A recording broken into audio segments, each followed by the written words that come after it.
Praise the Lord. आप सभी को नया दिन और नई उम्मीद में स्वागत है। हम लेकर पढ़ेंगे रोमियो की पुस्तक, उसका 6वां अध्याय और उसकी 14वीं आयत। तब तुम पर पाप की प्रभुता न होगी, क्योंकि तुम व्यवस्था के अधीन नहीं वरन अनुग्रह के अधीन हो। जैसे कि हम सब जानते हैं कि आजकल ईसाई जीवन बहुतों के लिए संघर्षपूर्ण जीवन साबित हो रहा है। वे हमेशा डरते रहते हैं कि उनसे कोई पाप न हो और वे अपनी पवित्रता को खो न दें, इसलिए वे परमेश्वर से प्रतिदिन प्रार्थना करते हैं। जैसे कि प्रेरित पौलुस कहता है, तुम पर पाप की प्रभुता न होगी, क्योंकि तुम व्यवस्था के अधीन नहीं वरन अनुग्रह के अधीन हो।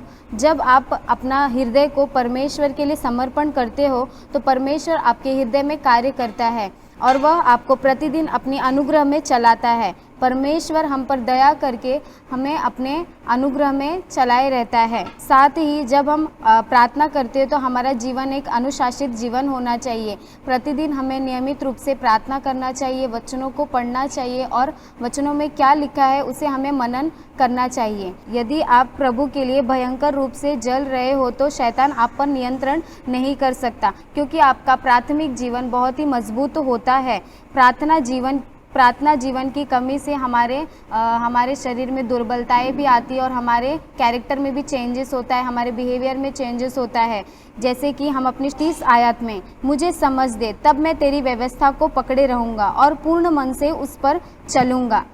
हे परमेश्वर की प्रजा, संवेदनशील हृदय से अपने पवित्रता की रक्षा करो और पापों का तुम पर अधिकार नहीं होगा।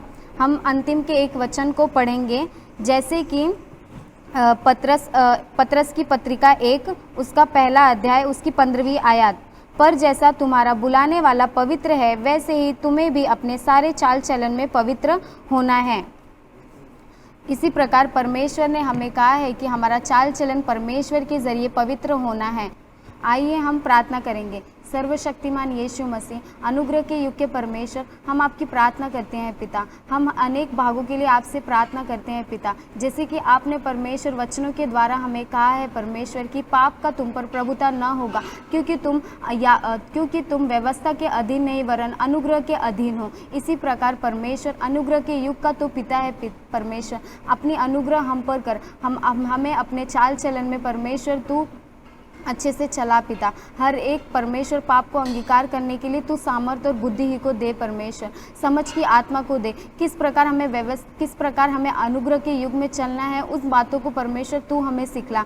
पाप का प्रभुता ना करते हुए परमेश्वर हम पवित्रता के सहभागी हो पिता। इस छोटी सी प्रार्थना को सर्वशक्तिमान यीशु मसीह के नाम से मांगते हैं। सुन और कबूल कर ले मेरे स्वर्गीय पिता। आमीन।